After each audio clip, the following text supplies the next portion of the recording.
It's very nice to be thought of as being pretty, as being, it's a plus. It's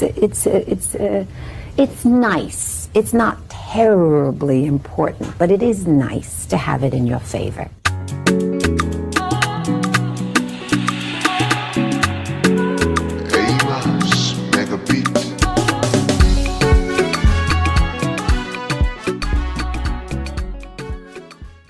Hi guys, welcome back to my channel. Thank you so much for being here, and I really do appreciate your time. And I wanted to come on here and quickly do a video where I just take some time to kind of give some visuals concerning the breakdown of the difference between beauty and colorism, or featureism and texturism. Because a lot of times what I see from my comment section is people are conflating the three, or the separate ones, versus actually thinking critically about what they're saying. So for example, the other day for a video I just did, someone in my comment section said basically that they would rather look like Zendaya. And so to just explain that a little bit, in my video I was basically saying that generally speaking, especially in 2025, you will find or encounter more dark-skinned women or more dark-skinned black women who are perfectly fine with being dark-skinned. They love being dark-skinned, and they're no longer coveting or wishing they were lighter skin or wishing their features were different. It's not to say all dark-skinned people feel that way, but you're more likely to encounter a dark-skinned woman that has extremely high confidence, that loves her natural hair, loves her beauty, all of that, than you were in the past, considering the strong messaging that we will oftentimes get from the media. There's so much more self-governing now in terms of us setting our own beauty standards on social media and leading and trending and beauty standards, to where dark-skinned black women have access to more imagery of themselves being beautiful, being seen as beautiful, being seen as desirable. And so basically this person was responding to that point that I made in the video by saying, well, I would much rather look like Zendaya. So I responded to their comment and I asked them, I said, hey, well, do you want to look like Zendaya skin tone wise, looks wise, or being biracial wise? Like which aspect of Zendaya is what you idolize or what you desire? And of course the person didn't respond, but I just thought it was interesting because I think a lot of times most people don't actually consider what aspect they are viewing someone else as more attractive than them as, or what aspect of their beauty they find beautiful, or whatever they're using to come up with a comparison that this person is more attractive than me. People are not really thinking critically about their preferences. So I wanted to make a video in which I kind of pinpoint what I'm talking about, so that maybe someone else will come across this video and then begin to do that, internal critical thinking, have some internal dialogue with themselves, and consider what they're actually seeing or what they're actually doing when they view someone as beautiful. So let's start with Zendaya. So this is the actress model Zendaya, right? So I'm starting with her because this is what the person said in their comment. So let's look at Zendaya. Let's see here.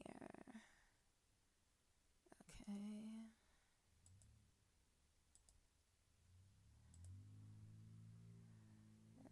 Zoom in.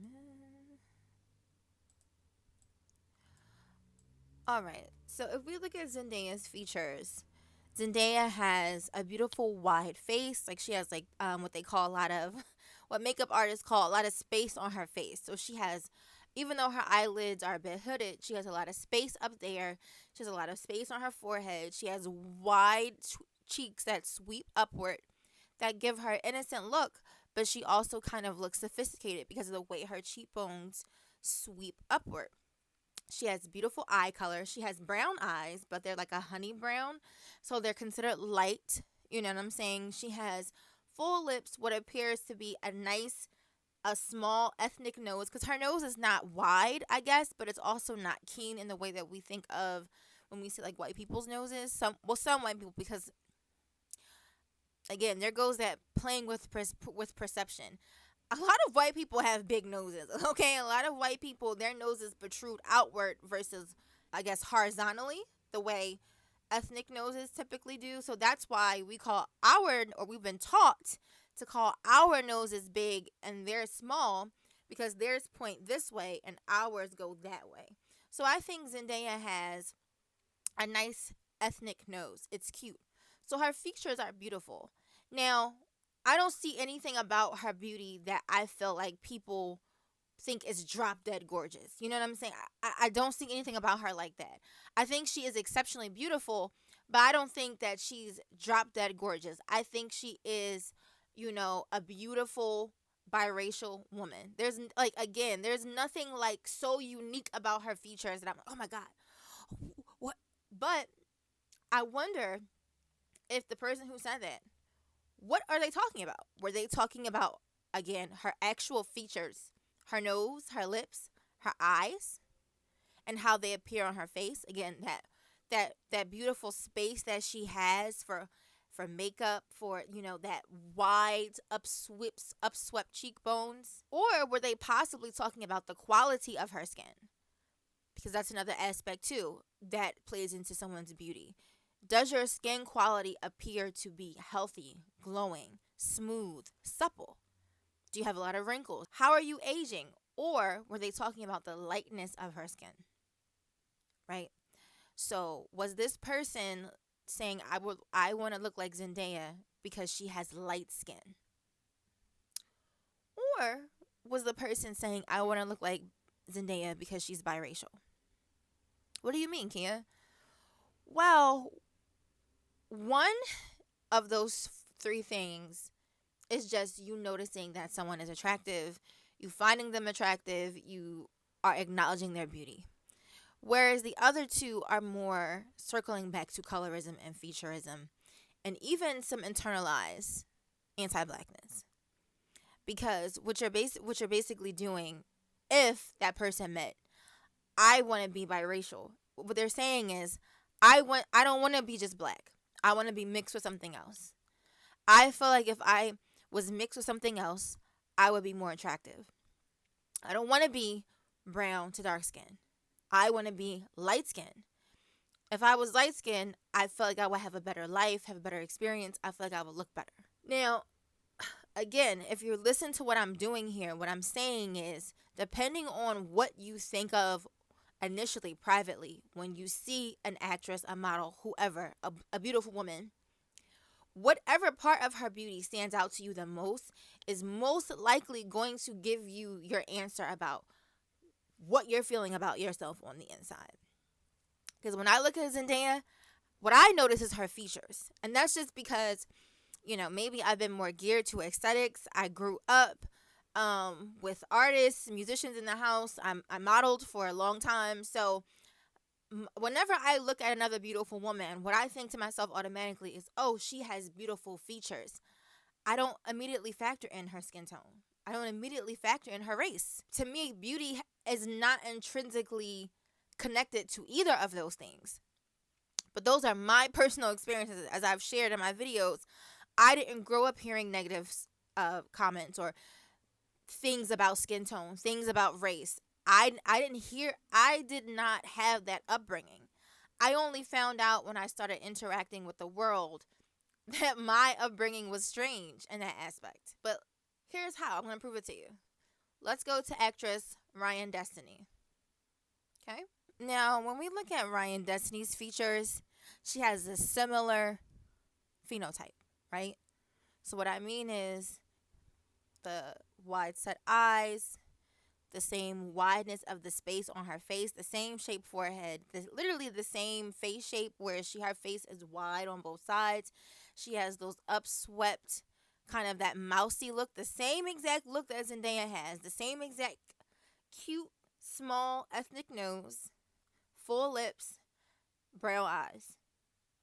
Pretty much literally the exact same features. One is just biracial, one is black.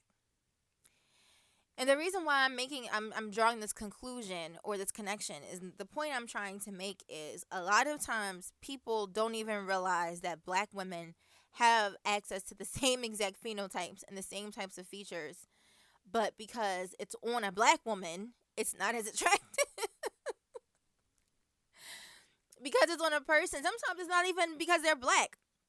If they're on a person of darker skin, the same features lose the appeal. For some people, the moment you sew the same nose, the same lips, the same bone structure, the same eyes, the same eyebrows, but just make the person dark skinned, they immediately can't see the difference. They oh, I don't know what happened. They used to be so attractive.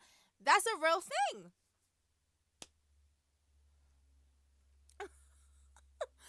That's a real thing. Like Ryan Destiny is gorgeous. Literally, she has this. I mean, similar aesthetics. They might even have similar stylists. Let's do this. Here's Zendaya with some kinky hair.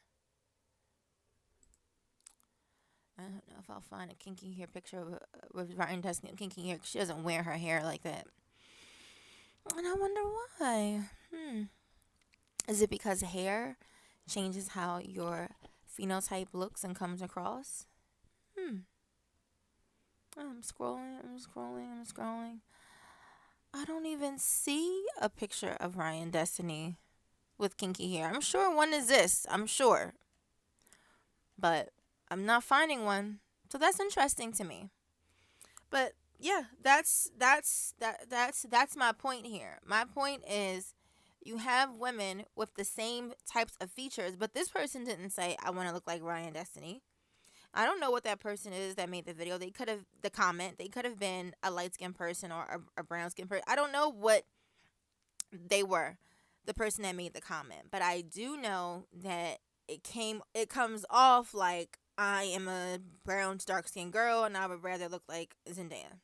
But yeah, that's all I really wanted to say concerning this topic. I meant no harm. I do not mean to offend anybody, to say anything that's triggering or upsetting. I'm just here to make content to kind of analyze these different dynamics concerning Black women's beauty aesthetics. These are things that I think about all the time, and as I interact with my audience and I have good and bad interactions, I realize that a lot of times people are just not thinking critically about the things that they're saying, let alone the ways that they feel about themselves, that people really do just accept whatever they're told. And one of those things are colorism and featureism and texturism. And people are not taking the time to really understand why they think what they think, why they feel how they feel. And it's causing people to oftentimes live in this perpetual self-loathing, I'm not enough, I'm not good enough. Or on the flip side, it's causing people to have overinflated views of themselves concerning their actual attractiveness simply because they have access to lighter skin or because one of their parents is non-black. And that really just comes down to misinformation and lack of critical thinking. That's I mean, just keeping it 100, like that's really just what a lot of this comes down to. Because when you really stop to think about a lot of things that Black women have been told about our beauty, about our aesthetics, is one minute they're not good enough, one minute they're less than white women, they're not as good. We need to just look at ourselves as lower on the totem pole and accept it. But then you turn around and you see that when other races of women act and use different aesthetics from Black women, then they're praised. They're seen as beautiful. They have culture. So you have to track the lies and you have to track the inconsistencies back to a truth. And once you get to that truth, I can say, as someone who has been a dark skinned woman for almost 32 years, or almost 33 years, that I have really come to understand that perception is your reality. And if you perceive yourself as less than, then you will act like it and you will teach other people to see you that way as well. And if you see yourself as equal to or better than, that will also be the way in which you interact with the world and how people know to treat and interact with you. It is my hope that any dark-skinned woman, regardless of her age, gets to the point where she knows how to properly view herself and not view herself through the lens of colorism and not view herself through the lens of texturism and not view herself through the lens of featureism. That's all I have to say. Get down below. Tell me what you think. Always be respectful. Or I'll block you. No, seriously, like, if you come into my comment section acting an ass, I don't need subscribers like that. I don't need that engagement. You and your comment will be removed. But yes, thank you so much for watching. Take care. Bye.